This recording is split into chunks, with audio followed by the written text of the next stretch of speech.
All right. Good morning again, everyone. My name is Liz Garcia. I'm founder of the Mind, Body, Spirit Network and this weekly online meetup group. And today we have a special guest speaker, Miss Dana Stovern, who is the founder of the Magic of Somatic Money. And everybody loves the topic of money.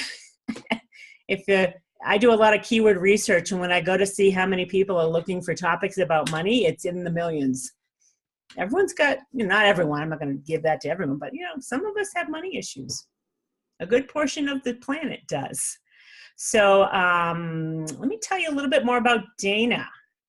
So she is the Somatic Money founder and coach and delivers inspired messages encouraging her audiences to explore authentic money relationships with unique tools for deeper personal value and empowerment. The Somatic Money focus arrived in Stovern's life after a tragic loss that triggered her need to find better answers in life.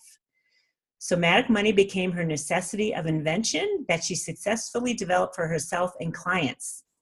She now coaches Somatic Money to business owners and professionals across the country, and you can find her work at somaticmoney.com.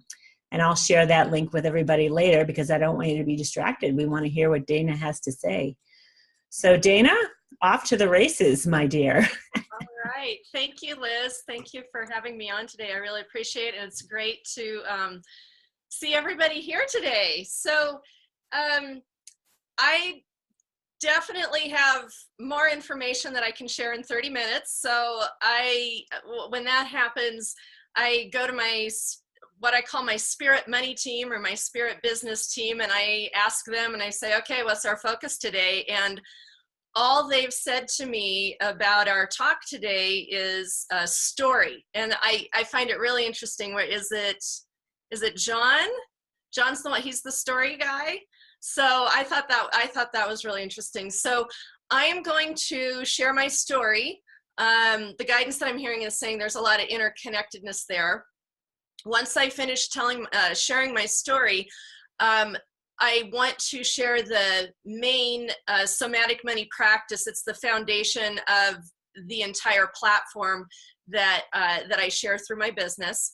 And then we're going to turn this into a bit of an interactive workshop.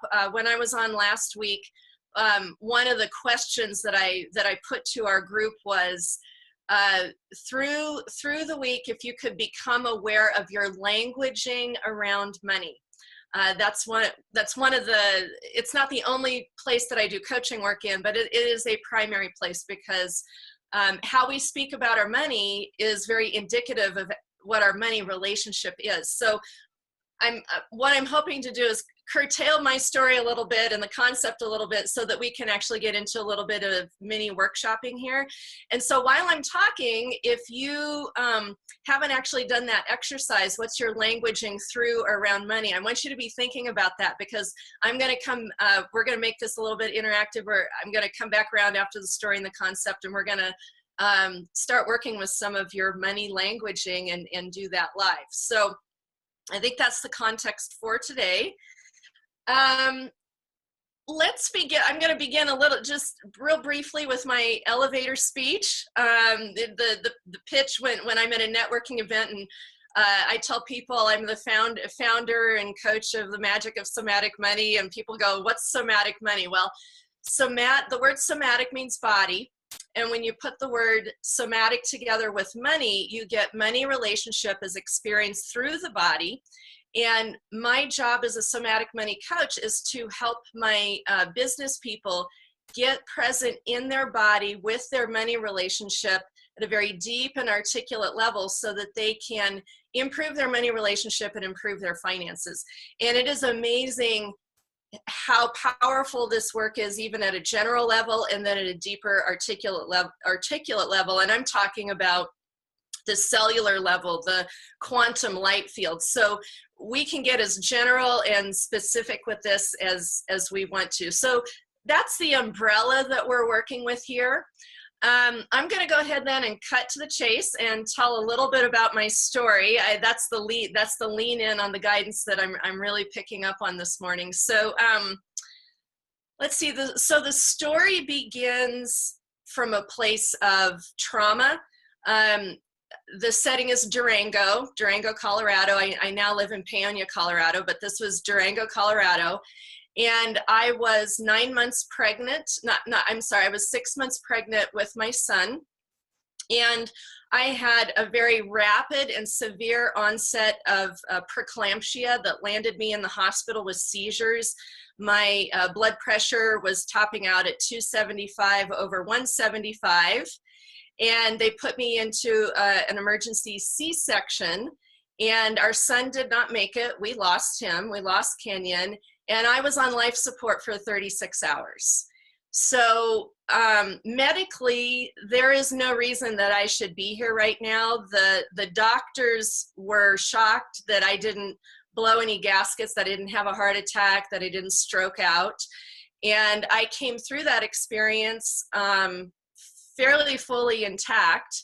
And I thought that was at the time that I experienced that and went through my husband and I, we went through the loss of our son and the grieving, I thought that was my rock bottom. But unfortunately, my life continued to unravel for another 18 months.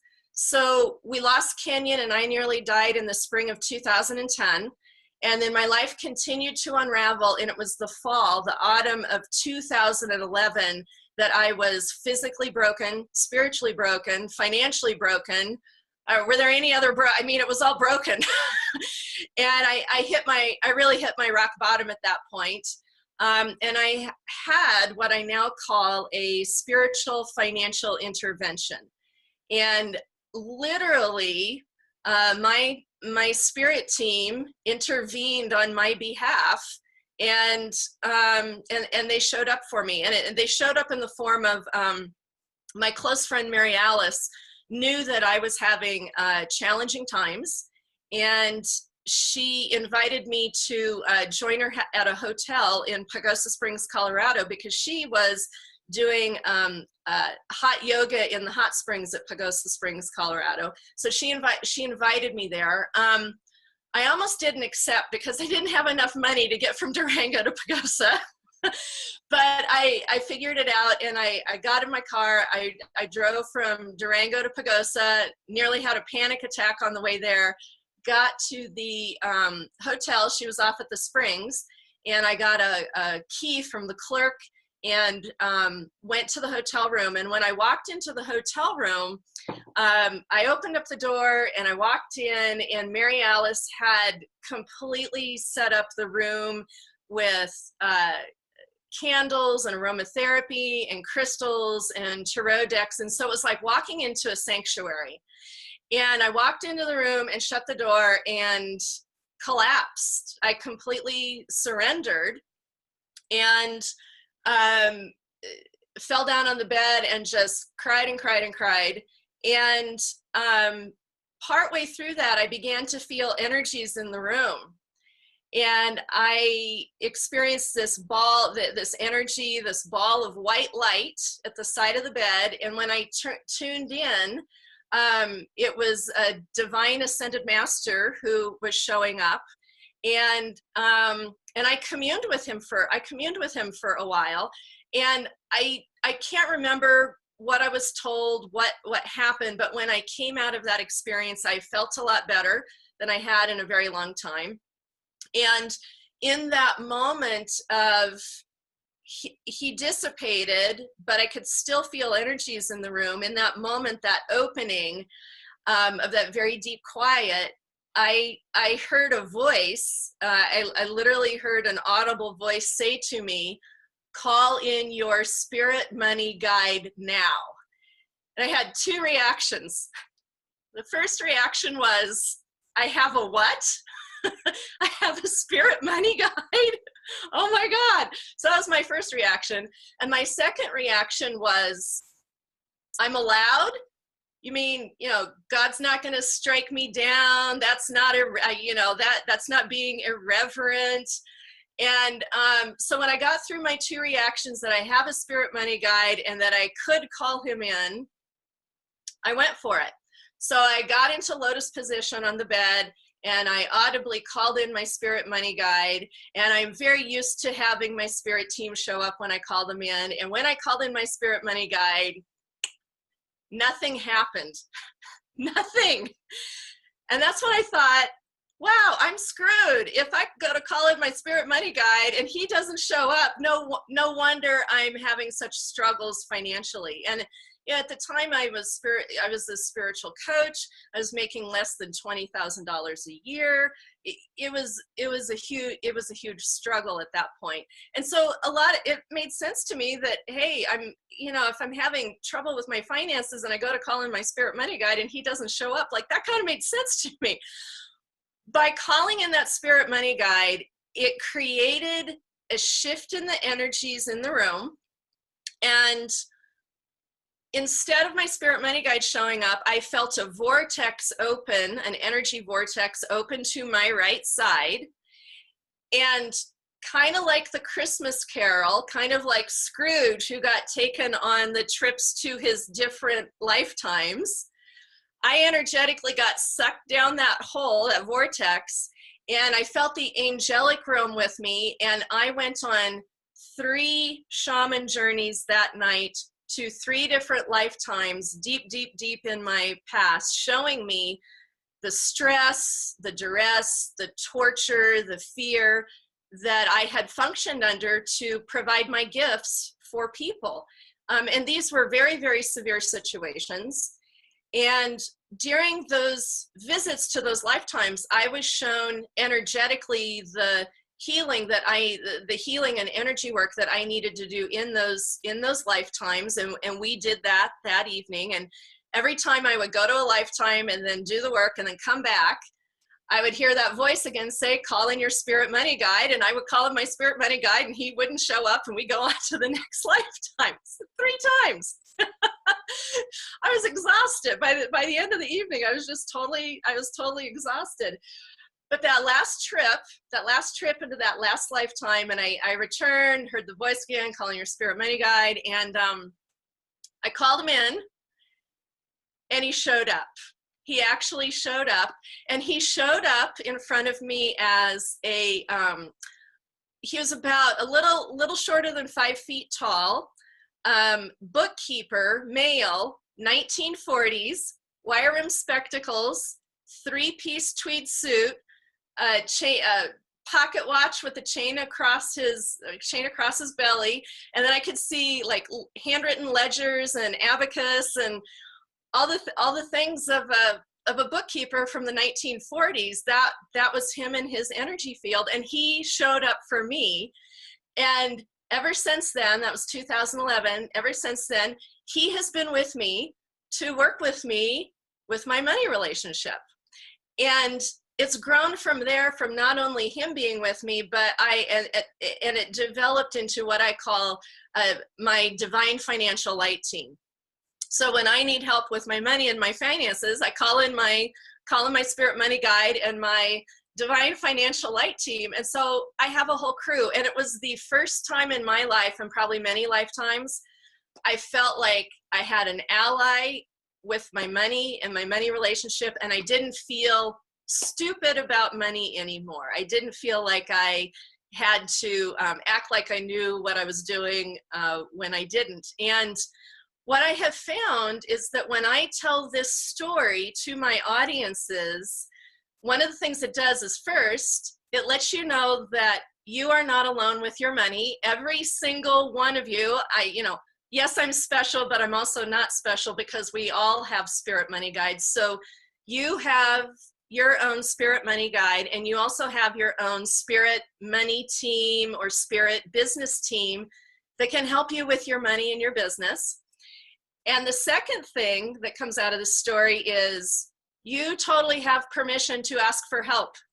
One of the things that's happened in the spiritual community, and it came down through Christianity, is that money got marked as impure or evil, and if you were connected with money, you did not have a close connection with God.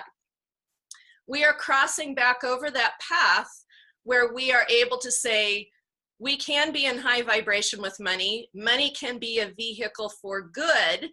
and we can connect with God and higher guidance in that vehicle of money, which is second chakra, one of our divine chakras. And so working with and asking for help with your spirit money team and your spirit money guide is a way of working with integrating your spirituality with your business and your money and having them work together. And that's one of the main platforms that I work with. We've been working too long with masculine money in one compartment, feminine money in another compartment, and this is what creates problems. And this is the step into integrating your money, your logical, rational side of yourself, and your also emotionally intelligent side of yourself, letting that integrate so it can work together. Okay. Everybody with me so far? Just nod your heads or go yes or no. Everybody, yeah. We're on board here. So okay. Dana, I want to interject just for a quick second because I want to put this into a little more context for people that are going to be watching this video. Mm-hmm. First of all, you're a gifted medium, would you say? Yes. All right. Not everybody knows what you're talking about. Most people here do, but there'll be people that'll watch this that are not familiar with this. And 15 years ago, I would have thought you were nuts. Okay. Yes. So I just want to put it into some context that, first of all, you're not nuts. I've had very similar experiences that I can't believe I had, similar to what you're talking about. And I, in fact, had them while driving my dad 2 hours to get his car fixed. While I was in the car, I went on this journey, like I was showed stuff. And I'm like, how am I doing this and not crashing the car? Anyway, but I study consciousness, and I want to put this into context. So in the study of consciousness, Dr. David R. Hawkins is of high consciousness and cares about the truth about everything. And he calibrated on video that spirit guides and guardian angels do exist. They calibrate as true. So just so you know, we're not making this up. This actually exists. Many of us here have had the experience of this, but I just want everyone to know, and people that are watching, that it does calibrate as true, and why the heck not get some help? All right. That's all I wanted to say. Perfect. All righty. Perfect. Thank you, Liz. And who was that? Yeah, who was that? David Hawkins? Dr. David R. Hawkins. He's written over a dozen books on consciousness, and he did calibrate on video that spirit guides and guardian angels do exist. And angels are of a very high vibration, 540 on the map of consciousness. There are 500 and above. They're all about the love. So if you're tapping into angel energy, which I know some of our members here working with angel energy, it's high vibe. And it calibrates as true. Yeah. And money, by the way, quickly about money. Money is not evil. It actually has true power. And I think money comes in about 200 on the map of consciousness, which is just gets into integrity. Money is power, but it depends on how you kind of perceive that. So there is power in money, but money is not the highest power at all. It's just a convenient tool. Yeah, exactly. Okay, so that was the story, and thank you, Liz, for that added information. That's some good stuff. So real quickly, I'm going to talk about the basic or main somatic money practice. I want to give you guys a tool to work with before you leave here today. So one of the things, and where am I at? How much time do I have left, Liz? It's 9:45 right now, but I think we can go a little. I'll let you know when we're at 10 minutes. You got 15 minutes right now. Well, you have 10 minutes. All right. So concept real fast. So, so after I had my divine financial intervention, about a month after that, clients began landing on my doorstep, where my spirit money team was like, tell them your crazy stories. So I did. And after that, it became one client after another that I began sharing my experience with and plugging it into their money issues. And we began to see that they began to have some success with what I was sharing with them. And over what I began doing is, like, every time I would work with a client, not only would I do the teaching, but I would be learning and collecting more data on this whole set of information and replugging it into the work. And about 2 years into teach, coach, data collection, about 2 years in, I was on the phone with a massage therapist in Santa Fe. I was in Durango and she was in Santa Fe. And halfway through the session, I had a huge ascended master energetically drop into the space right beside me. He was 6 or 7 foot tall.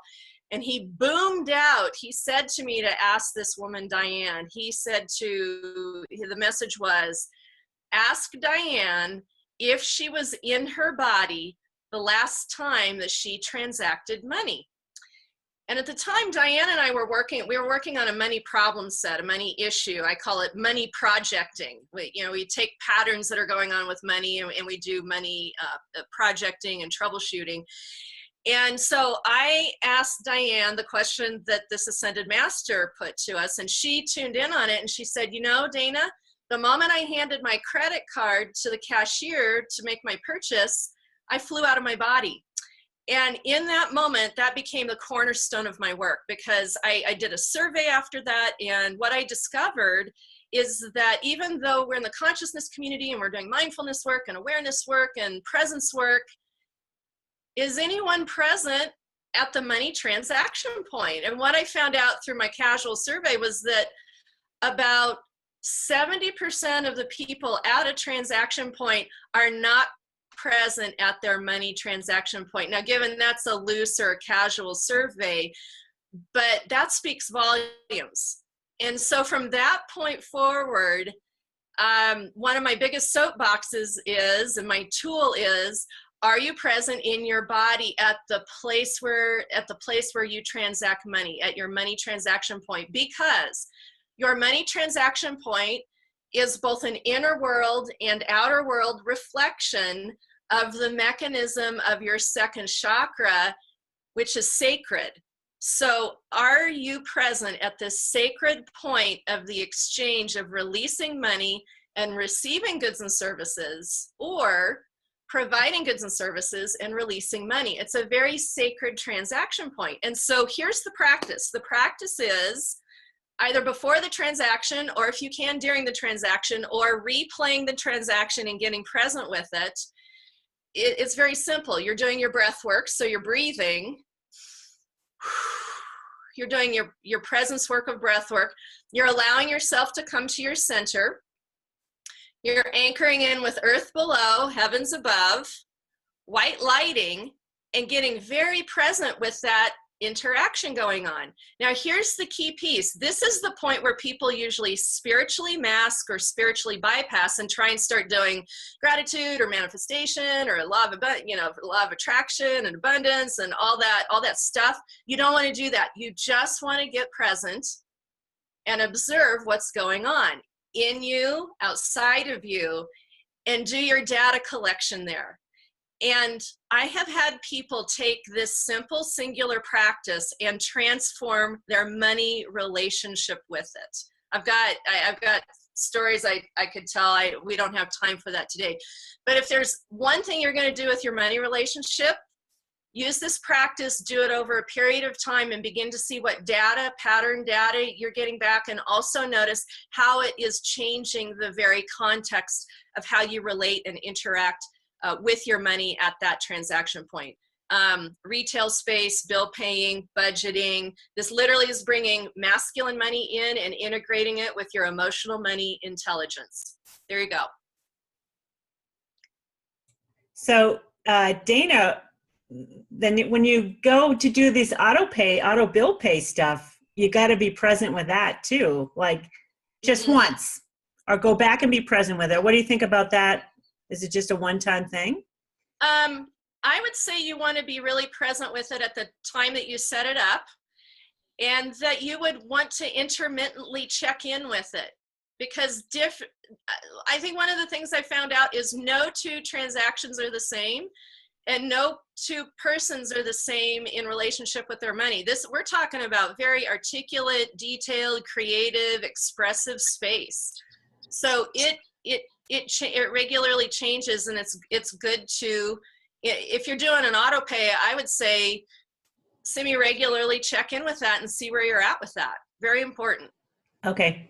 So I don't want, if people need to go at 10, you are absolutely welcome to go, but this is an important topic and I don't want to cut you off, Dana. So I like the idea of doing a little workshop here this morning, if you'd like. Yeah. So I'm just going to put out there, if there is someone who would like to share their money languaging that they've become aware of, and you feel courageous enough to share that, I would love to hear it and then show you how to workshop with it a little. Okay, we got a couple of volunteers. Liz Bigger, why don't you go first? Yeah, I actually feel like this webinar is actually a synchronicity for me, because I'm going through a divorce, and I was talking to my spiritual advisor the other day, and I don't have really a lot of income right now. I just have, a budding Reiki practice, and I'm making money, but it's not like enough to support me. So I'm gonna have to get support from my ex-husband for a period of time. And I just kept saying to him, his money, it's his money, it's his money. And he said, what if it's not his money? What if it's the universe's money? And I was like, okay, that's interesting. So that was, and I just noticed when I was writing this down too, I don't even like to write the word money. I make the little sign. So that's two things I observed. Question for you. You went from his money to it's the universe's money. What about your money? Yeah, I don't know. I feel like, well, he earned it at his job, so that made it his money. Our money, my money, I don't know. I'm not there, I guess.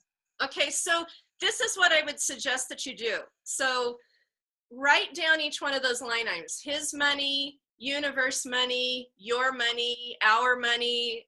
Write down those phrases and then do the practice and get present with each one of those individually. Okay. Here's the deal. The places where you feel uncomfortable and squirrely and not in your body, that's where you need to do your work. That's where you need to do your presence work of getting present with the discomfort, because that's where you're not engaging with your power and your value. So this makes it a very somatic engagement. And this is what I will tell you is that as you do the practice and get present with the discomfort, you will begin to take more of your power and your value back. And that's where avenues of money and connection and opportunity will begin to open for you. So you have to get present with I call it uncomfortable, what is it? Uncomfortable, getting comfortable with the discomfort.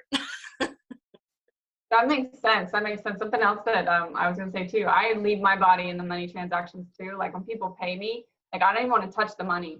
I'm kind of like, just set it on the table, and when I'm at the bank, like I'm gone. So, yeah. So like on that one, the just leave it on the table, with the clients that you feel safe and secure with, you don't have to do this with everybody, but maybe select a few clients where you actually are there, body present, and you literally receive their money and make eye contact and say, thank you. Be present in that exchange of sacredness, no matter how uncomfortable it is. And if you feel yourself triggering out, that's fantastic. You're in the right spot. Okay. It'll get better. You got to put yourself in front of it and be present with it and be comfortable with the discomfort on it. Way to go, Liz. Oh, thanks. Okay. Yeah, thank you, Liz. That was great. Do you see, I saw Deborah was, do you see someone else, Dana, that's interested in? Yeah, Deborah. Okay, go ahead. Yeah, Deborah raised her hand before, yeah.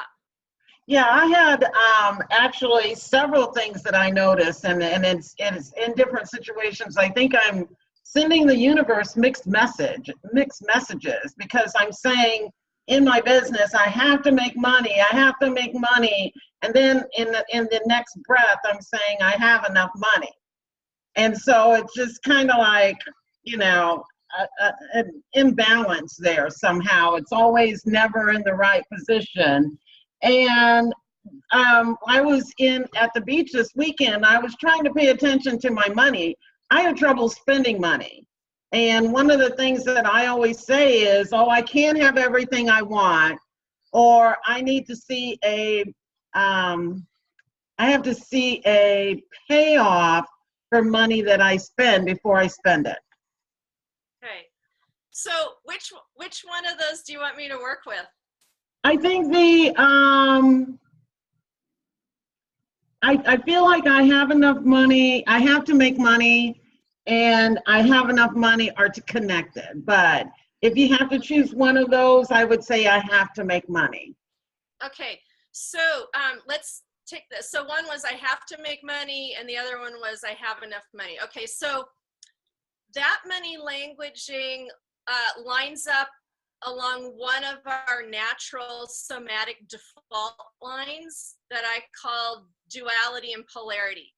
So our bodies are, and we all know this, our bodies are set up, one of the somatic setups is left hemisphere, right hemisphere. And if you think back to when you were a little kid, what do our parents do with us in conditioning with us with money? Most of us get told you can choose one thing or the other, but you can't have both. Like that gets ingrained in us. And I really truly believe it's set up on that polarized, dualized default line somatically, where our bodies are literally saying to us, you can do this or you can do that, but you can't have both. And that's where we set up for our fall. So one of the things I'm going to encourage you to do is not see those two languaging pieces as two separate things. Like, look at that, two separate things that you have to choose one or the other. I want you to begin to look at them and see, where do they integrate? That way you're moving from push, pull, fighting, tugging back and forth, and you're moving into, where do these connect over? So, and I know that that'll probably screw with your head a little bit. Like it's a new way to think about it. And the tool that I'm going to give to you to work with this is, instead of having to choose one or the other, and that be, you know, the trigger that goes with that, you're going to want to come up with one sentence that integrates both of them. And here's the trick, here's the key. The best money languaging I have found is very singular statements that are in first person, present tense, active language, one thing that's direct. It goes back to my journalism training. First person, present tense, active language, direct. Because that is the best way to talk with the universe to create manifestation. So you've got two steps going on there. You're looking at your polarized, I have to choose one or the other, and looking at, ooh, how are those integrated?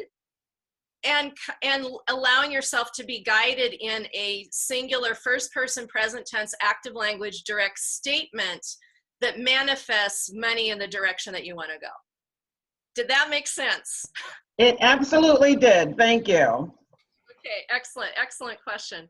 So Dana, I think for example, yeah. Could you give us an example of that statement? First person, all those steps.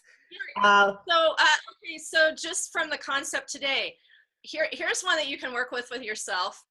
I am present in my body as I transact money. Cool. Excellent. Thank you. First person, present tense, active language, direct. I mean, and that sends a clear message to the universe of what your intent is. The universe can take that sentence and go, oh, we're getting present in our body at our transaction point. Okay, we could do that. Cool. Deborah? So what's the benefit, or what do you gain by being present in your body? Great question. During the transaction point. Yeah, so in holistics, in our practices, we know that our presence at our cellular code moves energy and creates healing and transformation, correct? So money is actually patterning. Money is a patterning of exchange in our bodies at the cellular level. So when you get present in your body, you're getting present with your cellular coding, your money patterning, and that presence work that you're doing is naturally creating energy movement and shift so that you can rebalance and retune and literally heal your money relationship and patterning. Cool. Awesome. Thank you. So we did have another question from Lynn who had to go to a meeting. She's like, what's the data that we're looking for in regards to getting present with your money? Okay, the data that you're looking for is, how is your body responding? Where is your body responding? Like when you're in a transaction, does your heart feel open or constricted? Do you feel nauseous or strong in your stomach? Do you feel anchored in your hips? Are you flying out of your body? So you're looking at how is my body responding and having no judgment. You're looking at what emotional responses are coming up. Like what's the monkey mind chatter going on in your head, and how are you actually emotionally feeling? Like happy, charged, triggered, heavy, gone. It could be any number of things. So you're looking, how's your body responding? How are your emotions responding?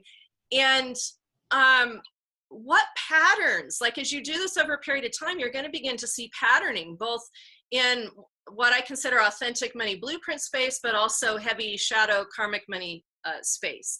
So you're looking for patterning. You're collecting all of this data and noticing what your patterning is. And as you notice what your patterning is, you can begin to make new conscious choices about your money relationship. I call it making new choices about the old thing. And if you don't know what the old thing is, it's kind of hard to make a new choice. So getting present to collect the data is finding out what's actually happening in the first place so that you can begin to make discerning conscious choices about how you're in your body, how you feel about it, what decisions that you're making. So it's an exercise in consciousness. Exercise in consciousness and mindfulness, yeah.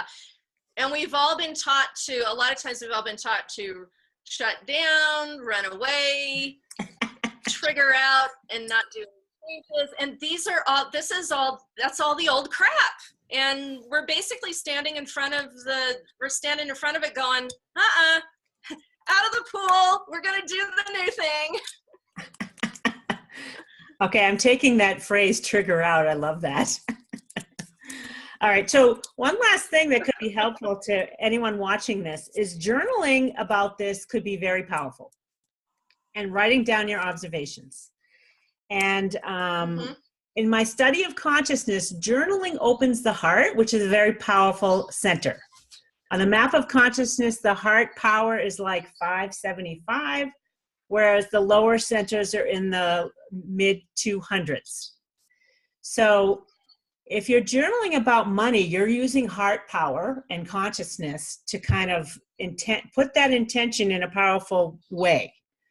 And I learned this through Weight Watchers. Weight Watchers is very powerful, transformational dieting, way to be conscious of your food. It's a similar thing, probably similar type of energy going on there. I don't know, because I think weight and money are tied together. Would you say, Dana, have you found that to be true? Or I'm over reading chat. Oh, sorry. So what did you say? I said, have you found that weight and money are tied together? Absolutely. Last year, I worked with a food coach, Cynthia Stodd, and we did some research and data collection on the money-food relationship. Oh, what did you find out? Strong. Well, one of the things that we found out, so money primarily sits in the second chakra. Yep. Food primarily sits in the solar plexus power chakra. So the crossover between money and food has to do with your digestion, integration, and power processes. That's where the confluence is between money and food. And so weight, absolutely. For money, weight would be debt, and for food, weight would be extra pounds. And there is a correlation between those two. I regularly have people do money work with me, and 6 months down the road, they'll be like, Dana, I lost 40 pounds while I worked with you. Nice. And we weren't even focusing on that. Yeah. Partnership also changes. Yeah. So it's all connected. Yeah. All right. So there's another big search volume is dealing with weight. It's like, well, let's talk about your money first. If you've been dealing with the weight your whole life, change the subject matter, right? Maybe that changing the subject matter will deal with the other problem at the same time. You're onto something there, woman. All right. So All right. How can people connect with you, Dana? Do you have any like initial consultation? How do you work? Tell us a little more about that. Yeah. So if you're interested in coaching with me, I do have a questionnaire. I just need you to email me, and the email is Dana, D-A-N-A, @somaticmoney.com. So D-A-N-A @SOMATICMONEY.com. Email me, tell me you're interested, and I will send you my free webinar. And I will also send you a questionnaire so that you can pre-qualify for a consultation. Nice. Thank you. Great conversation, much needed conversation. Most of the planet has problems with this based on my study of consciousness. You don't want to know the stats, but it's not good. Most of us are of lower consciousness, which is not necessarily this group, but we all probably have some topics in our lives that we're dealing with that we're in lower consciousness about. So that's my 2 cents. All right. Hold on. I just want to share. So Dana, thank you so much. This is fantastic. I love what you're doing. You're one powerful healer, woman. And let me see if you have any, okay. Hold on one sec. Let me go back to this. I just want to share our next couple of weeks speakers so that you're all aware of this. Next week is Holly Scalmanini, who is a certified medical intuitive, super gifted. Her topic is going to be very interesting as to how she connects with higher consciousness and getting information and guidance along with, this is the whole spirit guide thing too. It's like we're opening doors. This is true.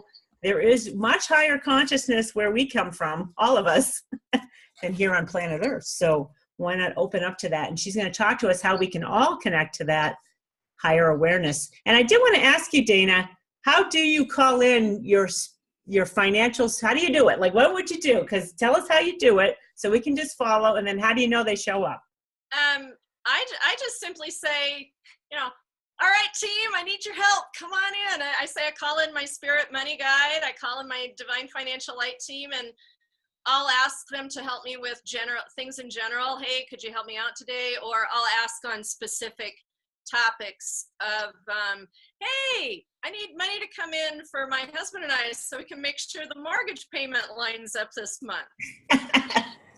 Cool. Nice. All right. So as simple as that. And you're a little different because you're sensitive to these energies, but is there any sign that someone could look for to know that that is present, or is it? How everybody was talking about their synchronicities and miracles and signals and signs, it's like that. That's the kind of stuff that you want to be paying attention to. Okay. Thank you. All right. So next week is Holly's, back to that. So she's going to talk about connecting to higher consciousness and getting higher guidance that's closer aligned with truth.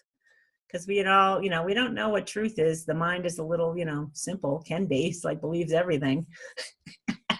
I know you guys don't, this is just funny. Dr. Hawkins is very funny when he talks about the mind. And he's brilliant. He's like, screw the mind. Go with the heart. All right. So she's next week. And then the week after that, we have Johanna Alper, who is a brilliant, what do I call her? A spiritual elder. But she's been, she's in her early 70s. She's been an acupuncturist her whole life. So she's like a pioneer to be a woman of her age, to have gone into acupuncture when she did, and she continues to do that, meditation, acupuncture. She was also a stripper. I'm like, Johanna, you rock. When she was young. So she's like amazing. She's going to speak the week after that, and she's going to bring the 5 elements of Chinese medicine as it pertains to your business. Like, you've got to treat your business as a holistic part of the 5 elements. And she talks about which element really pertains to different parts of your business. For you healer types, you're going to love this. Plus, she is so healing. Just listening to her, I always get like, whoa, I just want to listen to her. She's a major healer, and she's brilliant. So she's the week after Holly. And then the week after that, I'm going to talk about what's called, am I going to be talking? Yeah, link bait. We're going to talk about link bait and some simple content you can create for your website to generate traffic and leads and kind of build authority in your business. And then the week after that is a mastermind week, the first week of September. So we got lots of stuff lined up, lots of good speakers. So that's what's coming up. And I want to thank everyone for showing up today, and thank Dana again. There will be a recording of this that you can find on the website, and we'll share it in social media. And if you're on our email list, you'll receive it there as well. So thank you everybody for joining us. We'll see everybody next week. Bye-bye.